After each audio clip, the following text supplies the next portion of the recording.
2024 లేదా 25లో డిగ్రీ లేదా బీటెక్ చదివారా? సాఫ్ట్‌వేర్ జాబ్ కోసం ఎదురు చూస్తున్నారా? అయితే కోడ్ జ్ఞాన్ 100 డేస్ కోర్సులో చేరండి, జాబ్ సాధించండి. అహ్మదాబాద్ విమాన ప్రమాదానికి సంబంధించి 54 సెకండ్లు ఉన్నటువంటి ఒక వీడియో సంచలనం అని చెప్పాలి, నిజానికి బయటపడింది. ఆ వీడియో ఒక్కసారి మనం చూద్దాం. జస్ట్ చూడండి.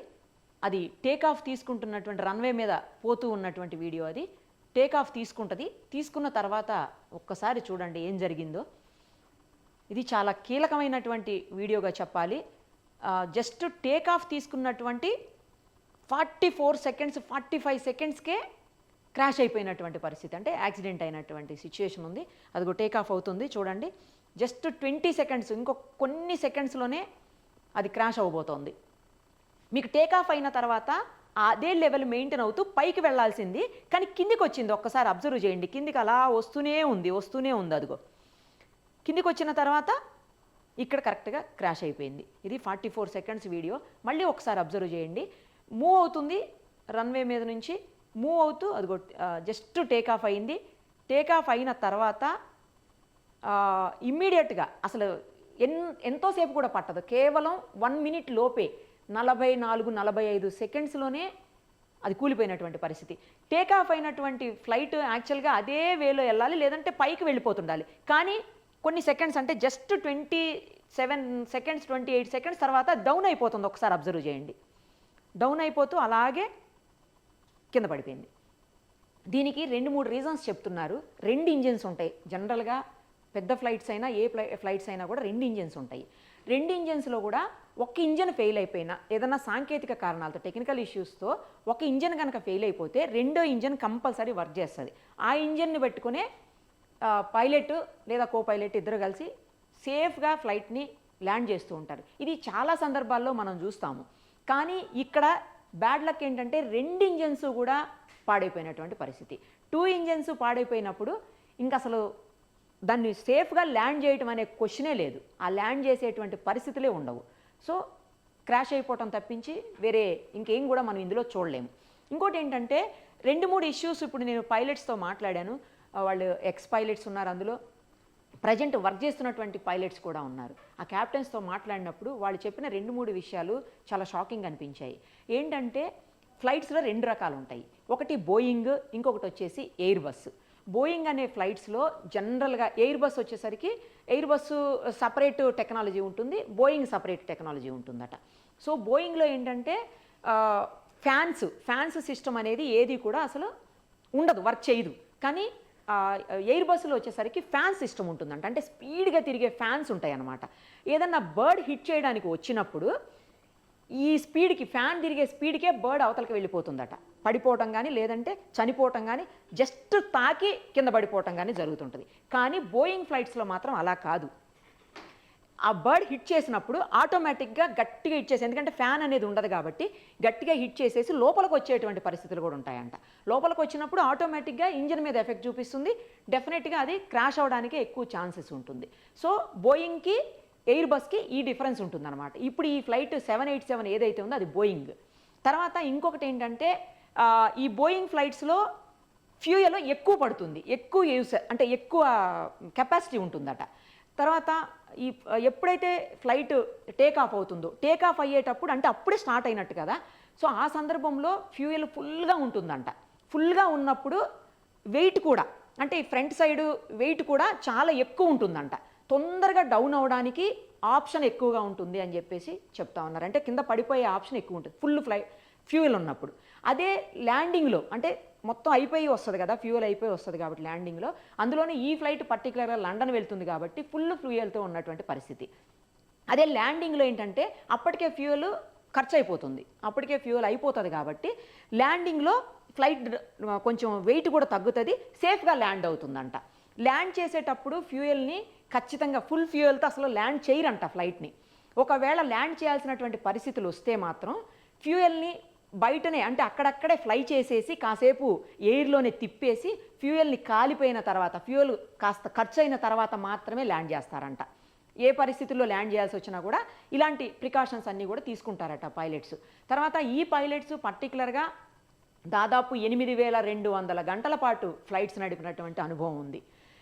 సో వాళ్ళు కూడా ఏమీ తక్కువ ఎక్స్పీరియన్స్ ఉన్నటువంటి వ్యక్తులు కారు. నెక్స్ట్ ఇంకొకటి, ఈ ఫ్లైట్కి 12 సంవత్సరాల ఏజ్ ఉంది. ఈ ఏదైతే బోయింగ్ 787 ఉందో 12 ఇయర్స్ అయిందంట తయారయ్యి. ఇంకొకటి ఏంటంటే ఇది ఓల్డ్ ఫ్లైట్ అనుకోవడానికి కూడా లేదు. ఫ్లైట్ని ఎప్పుడు కూడా మనం ఓల్డ్ న్యూ అనేది క్యాలిక్యులేట్ ఎలా చేయాలో తెలుసా? అది తిరిగినటువంటి అవర్స్ను బట్టి అంట. అంటే అది జర్నీ చేసినటువంటి అవర్స్ను బట్టి, ఎంత జర్నీ చేసింది, ఎన్ని అవర్స్ పాటు తిరిగింది అనే దాన్ని బట్టే మనం దాన్ని క్యాలిక్యులేట్ చేయాలి తప్పించి ఇయర్స్ అంటే అది తయారై 30 సంవత్సరాలు అయింది, అది తయారై 20 సంవత్సరాలు అయిందని మాత్రం మనం దాన్ని క్యాలిక్యులేట్ చేయకూడదని చెప్తున్నారు పైలట్స్. ఎందుకంటే అది తిరిగిందే మెయిన్గా తీసుకోవాలి. అది 30 సంవత్సరాలు 40 సంవత్సరాల క్రితం తయారైనప్పటికీ కూడా తిరిగిన గంటల వ్యవధి తక్కువ ఉన్నప్పుడు మాత్రం దాన్ని పాత ఫ్లైట్ కింద క్యాలిక్యులేట్ చేయరట. సో ఇవన్నీ కూడా చాలా కీలకమైన అంశాలు ఇందులో. నెక్స్ట్ 2 ఇంజన్స్ ఒకేసారి ఎందుకు ఫెయిల్ అయినాయి అనేది కూడా ఇంపార్టెంట్ థింగ్. ఇంకొకటి ఏంటంటే మేడే కాల్ అని చెప్పేసి చాలా ఇంపార్టెంట్ థింగ్ ఉంటుంది ఈ ఎయిర్ బస్సులకు సంబంధించి లేకపోతే ఫ్లైట్స్కి సంబంధించి. అదేంటంటే ఫ్లైట్లో ఏదన్నా సాంకేతిక లోపం వచ్చినా, లేదు ఫ్లైట్లో ఏదన్నా ఇబ్బంది వచ్చినా, లేదు బర్డ్ ఏదన్నా హిట్ చేసినా, లేదు దేనికన్నా హిట్ అయ్యే అవకాశాలు ఉన్నాయని కనిపిస్తున్నప్పటికీ పైలట్కి కానీ కో పైలట్కి కానీ ఇమీడియట్గా ఏటీసీకి, ఎయిర్ ట్రాఫిక్ కంట్రోల్ సిస్టమ్కి వాళ్ళు మేడే కాల్ ఇస్తారట. మేడే కాల్ ఇచ్చినప్పుడు ఇమ్మీడియట్గా దాని ల్యాండింగ్కి ఏర్పాటు చేస్తారనమాట ఏటీసీ. సో మేడే కాల్ ఇచ్చారు అని చెప్తున్నారు. ఈ ఫ్లైట్ ఏదైతే ఇప్పుడు యాక్సిడెంట్ అయిందో బోయింగ్ 787 ఫ్లైట్, దీంట్లో మేడే కాల్ ఇచ్చారని చెప్తున్నారు. కానీ కాల్ ఇచ్చిన తర్వాత 1 మినిట్ కూడా లేకుండానే క్రాష్ అయిపోయింది. అంటే వితిన్ సెకండ్స్లోనే పైలట్స్ ఏదో సాంకేతిక ఇబ్బందిని గమనించన్నా ఉండాలి, లేదు అంటే బర్డ్ ఏదన్నా హిట్ చేసి ఉండాలి. ఒక పైలట్ ఇప్పుడు మనతోటి ఎక్స్ పైలట్ మాట్లాడారు, మమతా గారు అని చెప్పేసి. ఆవిడ క్లియర్గా చెప్తున్నారు, ఇప్పుడు మీరు ఇక్కడ చూడండి చెట్లు కనిపిస్తున్నాయి కదా, ఈ చెట్లు కనిపిస్తున్న ఏరియాలు అంతట్లో కూడాను బర్డ్స్ చాలా ఎక్కువగా ఉన్నాయంట. ఈ పడిపోయిన తర్వాత కూడా ఫ్లైట్ కింద పడిపోయిన తర్వాత కూడా బర్డ్స్ అక్కడ తిరగటం మేము గమనించామని చెప్తున్నారు ఆవిడ.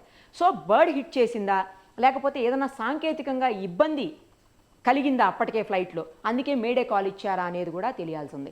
ఇంకొక కీలకమైన అంశము, చాలా అత్యంత ముఖ్యమైన అంశం ఏంటంటే బ్లాక్ బాక్స్. అంటే ఫ్లైట్ కాక్పిట్లో ఉండేటువంటి బ్లాక్ బాక్స్. ఈ బ్లాక్ బాక్స్ అనేది చాలా చాలా ఇంపార్టెంట్ ఫ్లైట్కి. అది యాక్సిడెంట్ అయినా అంటే ఫ్లైట్ పడిపోయినా, కాలిపోయినా, వాటర్లో పడిపోయినా, ఏం జరిగినా సరే ఈ బ్లాక్ బాక్స్ అనేది మాత్రం ఎప్పటికీ అసలు నాశనం కాదు, ఎప్పటికీ పాడైపోదు. బ్లాక్ బాక్స్ అలాగే ఉండిపోతుందట. సో ఆ బ్లాక్ బాక్స్ని ఇప్పుడు ఓపెన్ చేసి చూస్తే అందులో ప్రతిదీ, ఈచ్ అండ్ ఎవ్రీథింగ్ అందులో రికార్డ్ అయిపోతుందట. అది పైలట్ కో పైలట్ మాట్లాడుకున్నది కావచ్చు, లేకపోతే సాంకేతికమైనటువంటి ప్రాబ్లమ్స్ ఏమైనా ఉన్నాయా, లేదా ఇతర ప్రాబ్లమ్స్ ఏమైనా ఉన్నాయా, ఇలా రకరకాల ఇష్యూస్ ఏమున్నాయి అనే ప్రతిదీ కూడా బ్లాక్ బాక్స్లో అసలు కంపల్సరీ రికార్డ్ అయిపోతుందని చెప్తున్నారు పైలట్. సో ఆ బ్లాక్ బాక్స్ను ఓపెన్ చేస్తే ఏం జరిగింది ఈ ఫ్లైట్లో, ఎందుకు ఇంతమంది మరణించడానికి కారణమైంది ఈ ఫ్లైట్ అనేది మొత్తం బయటకు వస్తుందని చెప్తుంది. ఎందుకంటే పైలట్ కో పైలట్ మాట్లాడుకుంటారు ఏం జరిగిందని. మనం ఏదైనా ఇన్సిడెంట్ అయ్యేటప్పుడు అదే ఎదురుకుండా ఏదో వస్తుంది, లేకపోతే ఇంజన్ వర్క్ చేయట్లేదు, లేకపోతే ఫ్యూయల్ ఎక్కడో లీక్ అవుతుంది, ఇట్లా రకరకాలు ఏం మాట్లాడుకున్నా సరే ప్రతిదీ అందులో రికార్డ్ అయిపోతుందని చెప్తున్నారు. సో అది కాలదు, అది నాశనం అవ్వదు, పాడైపోదు. కాబట్టి ఆ బ్లాక్ బాక్స్ బయటకు వస్తే మొత్తం క్లియర్గా క్లారిటీగా ఏం జరిగిందని బయటకు వస్తుంది. కానీ ఆ బ్లాక్ బాక్స్ వీళ్ళు ఓపెన్ చేయడానికి వీలు లేదు. అది ఎవరైతే తయారీ సంస్థ ఉంటుందో, ఎక్కడ తయారవుతుందో బ్లాక్ బాక్స్, వాళ్ళు మాత్రమే దాన్ని ఓపెన్ చేయగలుగుతారట. సో అక్కడికి వెళ్ళాలి, అది అక్కడికి వెళ్ళి టెక్నికల్గా మొత్తం ఓపెన్ చేసి కంప్లీట్గా సాంకేతికంగా ఏమేమి ఉన్నాయో అవన్నీ సెర్చ్ చేసి ఏం జరిగిందనేది అక్కడి నుంచి మాత్రమే బయటికి రావడానికి అవకాశం ఉంది. కానీ ఇది జరగాలంటే 15 రోజులు మినిమం టైం పడుతుందంట. 15 డేస్ అయితేనే కానీ పూర్తి ఇన్ఫర్మేషన్ రాదు అని చెప్తున్నారు. ఇప్పుడు ఉన్న ఇన్ఫర్మేషన్ ప్రకారం ఏంటంటే ఇప్పటి వరకు బ్లాక్ బాక్స్ దొరికింది అని అయితే ఎక్కడా కూడా మనకి ఇన్ఫర్మేషన్ రాలేదు. అంటే చాలా కాలిపోయిన శకలాలు ఉన్నాయి, మొత్తం బిల్డింగ్ సంబంధించినటువంటి మెటీరియల్ అంతా ఆ డెబ్రీ అంతా కింద పడిపోయి ఉంది. సో ఎక్కడుంది బ్లాక్ బాక్స్ అనేది దొరకదు. ఎందుకంటే బ్లాక్ బాక్స్ మరీ పెద్ద సైజ్ ఏముండదు, చాలా చిన్న సైజులోనే ఉంటుందండి. ఆ బ్లాక్ బాక్స్ దొరికితే కానీ మొత్తం క్లారిటీగా క్లియర్గా బయటకు వచ్చేటువంటి అవకాశం ఉంటుంది. ఇప్పటి వరకు ప్రాథమికంగా ఉన్నటువంటి సమాచారం ప్రకారం అయితే 2 ఇంజన్స్ మాత్రం ఒకేసారి పని చేయకుండా పోయాయి అనేది మాత్రం క్లియర్గా మొత్తం అందరూ ఎక్స్పీరియన్స్ ఉన్న వాళ్ళందరూ కూడా చెప్తున్నటువంటి పరిస్థితి. ఏదైనా ఇన్వెస్టిగేషన్ నడుస్తోంది. ఇప్పటికే అమిత్ షా గారు, తర్వాత మన విమాన సర్వీసుల శాఖ మంత్రి అందరూ అక్కడే ఉన్నారు. కాసేపట్లోనే అహ్మదాబాద్కి ప్రధాని మోడీ కూడా చేరుకునేటువంటి అవకాశం ఉంది, కనిపిస్తోంది. ఇప్పటికే న్యూస్ వచ్చింది, ఆయన వస్తున్నారని కూడా. మొత్తం దీని మీద సీరియస్ ఇన్వెస్టిగేషను జరిగితే మొత్తం ఇన్ఫర్మేషన్ అంతా బయటకు వస్తే అప్పుడు ఏం జరిగిందని తెలుస్తుంది. ఇంకోవైపు నుంచి ఏమన్నా పాకిస్తాన్ ఏదైనా అటాక్ చేసిందా అని కూడా వినిపిస్తోంది.